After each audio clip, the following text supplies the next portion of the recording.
So first and foremost, it needs to be known, all right, 60 weeks into the second term, into the second approval average, and Donald Trump is in the lead. All right, everyone talking about how Trump is the most disliked president, yada, yada, everyone hates him, etc., etc. He still is at a 42.9% approval rating, which is higher than Obama 60 weeks into his second term and higher than Bush 60 weeks into his second term. In fact, Americans support President Trump's action against Iran by 10 points. This is actually huge. This is 51 to 41% approval rating of blowing up terrorists in the Middle East that are quite literally trying to develop nuclear and ballistic missiles to kill us. All right, let me just lay this out for you. The average human being in America wants those guys fucking dead, all right? Now, too many people are scared to say it. A lot of people don't want to say these things out loud. No, I love peace and harmony and tranquility. I totally would love if we could engage with the dialogue. But the reality is the majority of people want terrorists dead. And that's what makes America awesome. It's one of the many things that makes America awesome. I love America. I love blowing up terrorists. And a lot of people agree with me. And those guys are maybe not vocally doing it because they'll get, I don't know, murdered by an Islamist who's led into our country by people who hate our country or something. But I think the majority of people actually do agree with me. Kill them before they kill you is a biblical doctrine. And quite literally, I'm really happy we're doing that, all right? Trump, everyone on the left is like, actually, Trump needs to wait until a Muslim flies a plane into a building until he can actually fight back. Right? And until they literally drop a nuke on California, we don't want to get involved, right? That is literally the leftist policy, but that's why they're gay and retarded, all right? And we actually believe, we as in me and all the people that follow this train of thought, we should fucking kill them. That's it. That's the entire train of thought. We should fucking kill them. They want to kill us. They're literally developing weapons to kill us. They say they openly want to kill us. They're trying to kill us. They've killed thousands of us. They're gonna fucking die. That's it. It's actually that simple. Now, the Democrats, unlike Trump, who everyone's saying, oh my God, Trump's approval rating is so bad. If you look at the Democrats' approval rating, well. How are voters feeling about Democrats right now? Yeah, I mean, Democrats in the minds of the American public are lower than the Dead Sea. What are we talking about here? Well, let's take a look. The net approval rating for Democrats in Congress, you said it, Kate Baldwin, the lowest ever. Look at this. Overall, they are 55 points underwater. Their approval rating is south of 20%. It's even worse when you look at independents. Look at this. Negative 61 points. That means that their approval rating is 60. Yeah, because even on the left, like the average person is like, well, actually, we don't like Trump because he's a fascist, authoritarian Cheeto. But the Democrats are literally importing Muslim rapists.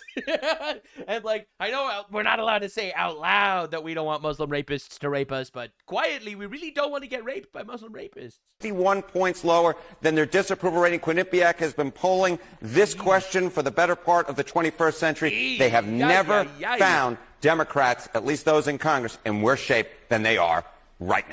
Yeah, but I was told desperately by a lot of very informed people that actually everyone hates Trump and Democrats are unbelievably powerful and stuff. That's what I was told. Now, if you didn't think you hated the media enough, you will find out very soon that the media is actually a propaganda wing of the enemy. All right, the media is quite literally a branch of Iran propaganda at this point, which is why Trump wants to start like literally taking them off air for treason. Everyone's saying, "Oh my God, he's silencing them." Well, we're at war. And these people are propaganda of the enemy. That is allying with terrorism. This is treason. And a lot of people crying about fighting fair. I'm done. Fighting fair. Fighting fair is for losers. All right, that's what I'm saying. You fight to win. That's what I'm talking about. You fight to fucking win. You have your principles. You don't cave on your principles. You don't let other people dictate what your principles should be. All right, your principles are based on whatever you believe in. For me, it's the Bible, it's God, it's my faith, stuff like that. That is what I believe in, and I believe in absolutely crushing the enemy with overwhelming force. Really disturbing in the messaging around the war recently, and Eamon, I really want your thoughts on this in particular, is some of the language and the description of their opponent, sort of the way they seem to create this image of the Iranians and all of their sort of proxies or allies, the sort of imagery that they conjure. Their proxies are terrorist organizations, by the way. It's not like allies like China and Russia, all right? She's talking about proxies, meaning Hezbollah and Hamas, terrorist organizations, and the Houthis, each of which have killed Americans. Up. And I think that it takes a certain amount of arrogance, and I'm also going to say it, a bit of racism, to constantly talk about people like they are savages. That is a word that they are fucking savages. They are goat fucking pedophile, mass killing savages that worship demons. All right? They are bloodthirsty monsters, and they need to be destroyed. All right? Was that a little racist for you? Was that a little too racist? Yes, they need to get destroyed immediately, instantly, all of them. I'm not talking about all of the Iranians, but every terrorist, every single part of the military radical Islamist wing, which is directly massacring their own people and our people, need to fucking die. Yep, that's my opinion. That's my stance. Yep, absolutely. Not sure you being racist when you're saying that the guy that raped a goat and then a child and then a goat again, all of a sudden you think that he's a bad guy? I think it's racism. You're not embracing their culture of infinite child fucking and goat fucking? What do you mean? What do you mean? Yeah, right. So yeah, my stance is actually it's not racist to recognize that actually a culture that has the political stance, and I'm not exaggerating, the political stance is if a woman dances in public, she gets the death penalty, and you need to rape her before executing her so she doesn't go to heaven as a virgin. Fuck the whole regime. Let them all fucking die. They're backwards savages, all of them. And I don't care if you call me racist, actually. Your words mean nothing. We have heard Hegseth use. The word Hegseth used words that are racist.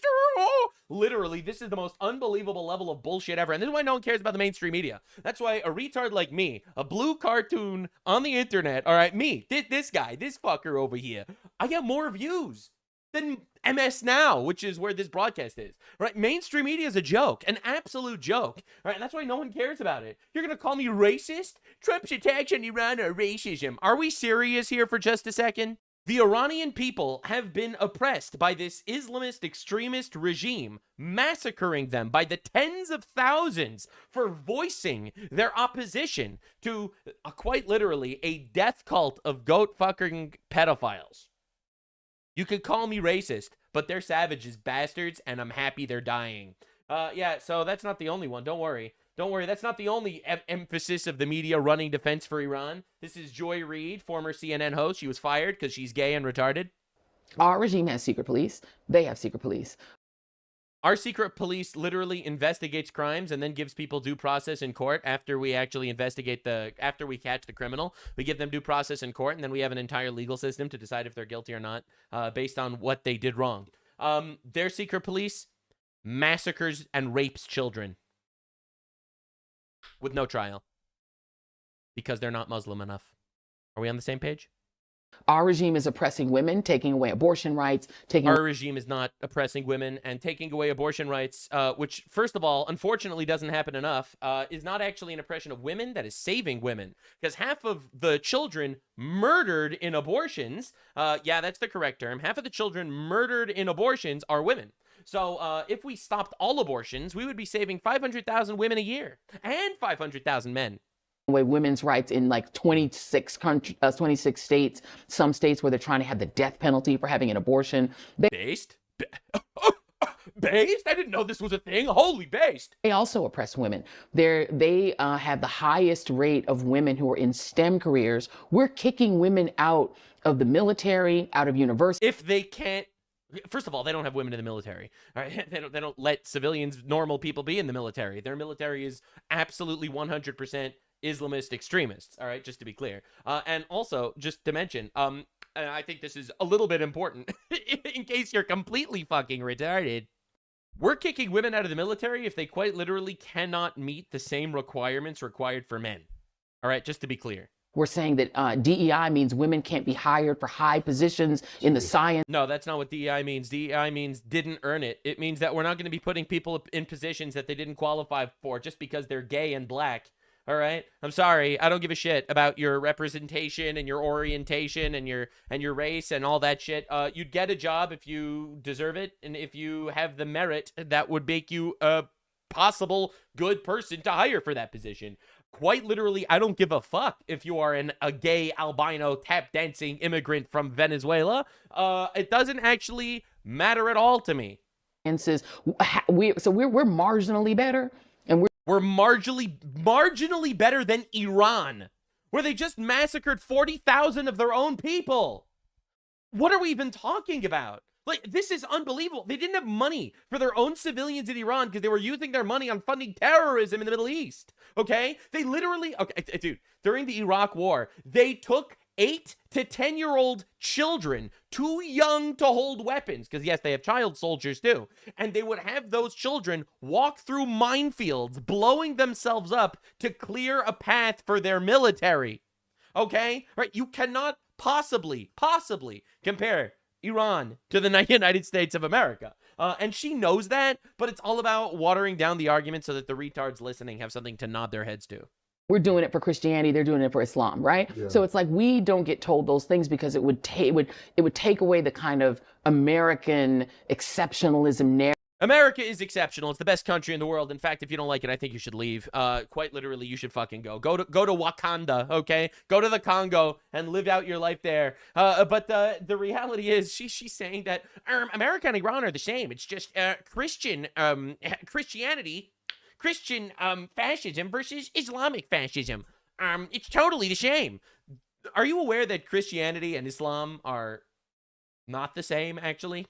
Specifically, Islam worships a demon, and Christianity does not. It's just one fundamental difference, I would think. Also, you would not be allowed to do this show that you're doing, okay? Quite literally. The show that you're doing right now, you would not be allowed to do it in Iran.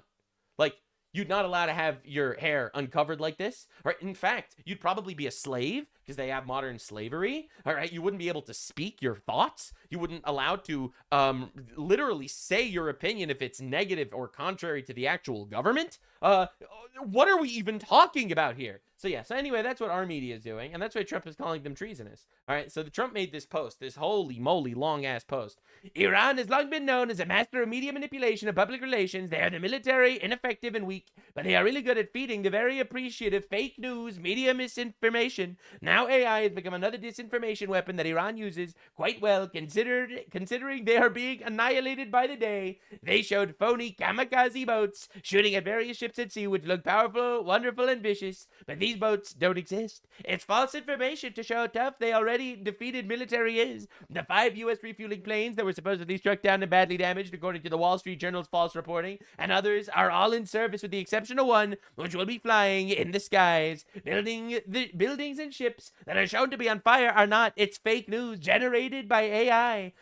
We have literally an 80-year-old man explaining to us what AI is. This is diabolical. For instance, Iran, working with the close coordination of the fake news media, true, shows our great USS Abraham Lincoln aircraft carrier, one of the largest and most prestigious ships in the world, burning uncontrollably in the ocean. Not only is it not burning, it was not even shot at. Iran knows better than to do that. The story was knowingly fake, and in a certain way, you could say that the media outlets that generated it should be brought up on charges for treason. Based, actually. We do not need to have a media ecosystem literally running Islamist, radical Iranian propaganda, in my opinion. We don't need to live like that. All right, you have been convinced and psyoped that yes, of course, it's just part of life that our literal media ecosystem is working for the enemy. But that is not normal, and we don't need to live like that. For the dissemination of false information, the fact is Iran is being decimated, and the only battles they win are those that they create through AI and distributed by corrupt media outlets. The radical left-wing press knows this full well, but continues to go forward with false stories and lies. That's why their approval rating is so low. I can win a presidential election at a landslide, getting only 5% positive press. They have no credibility. I am so thrilled to see Brendan Carr, chairman of the Federal Communication Commission, looking at the licenses to some of these corrupt and highly unpatriotic news organizations that get billions of dollars of free American airwaves, and they use it to perpetuate lies, both in the news and almost all their shows, including the late-night morons who get gigantic salaries for horrible ratings and never get, as I used to say in The Apprentice, fired. Thank you for your attention to this matter, President Donald J. Trump. This is actually based. Now, a lot of people don't know this, but there really are FCC regulations, quite literally, right? Our taxpayer dollars are funding the media, which is quite literally a false information disseminator from our enemy, all right? Just understand how insane this is. At the very least, our tax dollars need to stop funding them. And I'm surprised that this wasn't brought up earlier, but actually bringing them on charges for treason is based as fuck. Oh no, but what about freedom of speech? Sorry, you don't get freedom of speech to take our tax dollars and use it to propagate literal propaganda from our military adversary. Sorry, fuckaroo. That's not how it's gonna work anymore. In fact, speaking of the news, Trump briefed that Iran's new supreme leader, Mojtaba Khamenei, is probably gay. and president has priceless reaction. This is the best news. Gay Ayatollah is easily the best news of the day. All right.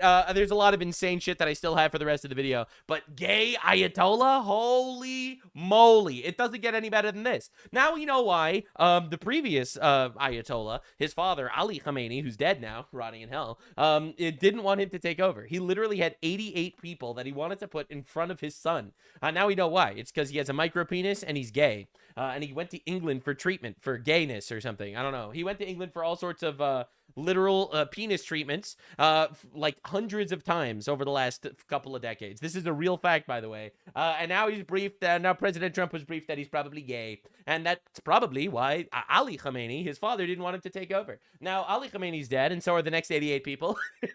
This is literally true, by the way. Like, if you would just not read the news or follow my videos or my coverage, you wouldn't even believe this is real. It's so insane. But it's true. Ali Khamenei's dead. So are the next 88 people. So they have to put this guy, who's currently in a coma or dead, we still didn't get proof of life, a gay Ayatollah with a micro penis. This is all real. I'm not even kidding. Like, this sounds fake, but it's actually true. All right, so a gay Ayatollah with a micro penis might actually be the supreme leader of Iran. All right, so this was Trump's reaction, apparently. U.S. intelligence, oh my God, reportedly indicates that Iran's new supreme leader, Mustafa Khamenei, may be a homosexual. According to sources cited by the New York Post, Trump reportedly laughed aloud in surprise when briefed on the intelligence. According to sources, this is fucking insane. Right, especially because, I mean, obviously homosexuality is illegal in Iran and punishable by death.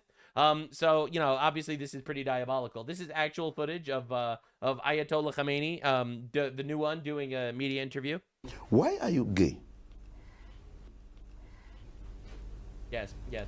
So this is real footage. This is not AI, all right? That's actually real footage. So, in fact, speaking of real footage, and actual media, and this is the craziest part. So our media is literally running defense for Iran constantly, all right? You're racist if you hate Iran or something. Now, breaking news, a TV commentator from Kuwait, all right, this is a Muslim country, says that Iran is more dangerous to us than Israel, all right? Iran somehow managed to push all the Arab nations in the Middle East closer to Israel. This is fucking insane. اليوم من هو الأخطر على العالم العربي إسرائيل أو إيران؟ إيران. Right, so directly stating that Iran is more dangerous than Israel to these guys. Like this is unbelievable. It's insane. Holy shit. Oh my God. Now, Iran has been firing missiles at civilians again, and this is just from today. An Iranian missile exploded over Jerusalem's Old City. Its fragments fell on the Church of the Holy Sepulchre, the Jewish quarter, and the Temple Mount near Al-Aqsa Mosque. Iranian regime fighting missiles towards Jerusalem holy sites. And for the record, for those actually keeping track, both the United States and our ally Israel have not struck a single civilian target on purpose ever in any war so far that we know of. By the way, this is a true reporting, all right? And you can look at the fake news talking about how, oh, civilians died. Yeah, there's a war, dumb fuck. There are casualties, and quite literally, if you didn't want there to be a war, then maybe the radical Islamist extremists in Iran shouldn't have been trying to build nuclear weapons, saying death to America and trying to destroy us, sending multiple assassins to kill Donald Trump and quite literally kill thousands of Americans. If they didn't want a war, then they probably shouldn't have done any of that. Now they got a war, and they're going to fucking die. And yeah, there's going to be casualties, and their blood is on the hands of the Iranian terrorists. Don't let the media manipulate you. All right, and you can't make this up. All right, this is literally an Islamic regime figure from Iran doing an interview with our media. Of course, obviously, they won't. Let's not give Trump. Let's not play Trump uninterrupted, but let's give an uninterrupted media appearance to Iranian regime. All right, so this is what they had to say. I just do want to point out, you're speaking to us via Zoom. The Iranian people don't have open internet access. But you do. Why? Well, because I'm the voice of Iranians, and I have to defend their right. Right, so this is right. We have silenced all of our people in all of Iran. We have taken away all of their internet and ability to speak. Only I am allowed to speak on their behalf, fighting for their rights as we massacre them in their beds. Access to internet to just have our voice being heard by the international community. But he is speaking on behalf of all of the Iranians whose internet he shut off. Internet what a guy! Is closed because of what a guy! Reasons, because we are under attack, we are under aggression, and we have to do everything to protect our people. in any country there are, We have to protect our people after he massacres 40,000 of his own people. urgent measures taken for the sake of war. Urgent, it was so urgent because of war. We had to turn off internet. We turned it off a few months before war. Don't ask questions. It's easier to kill them when they cannot scream. But I speak on their behalf.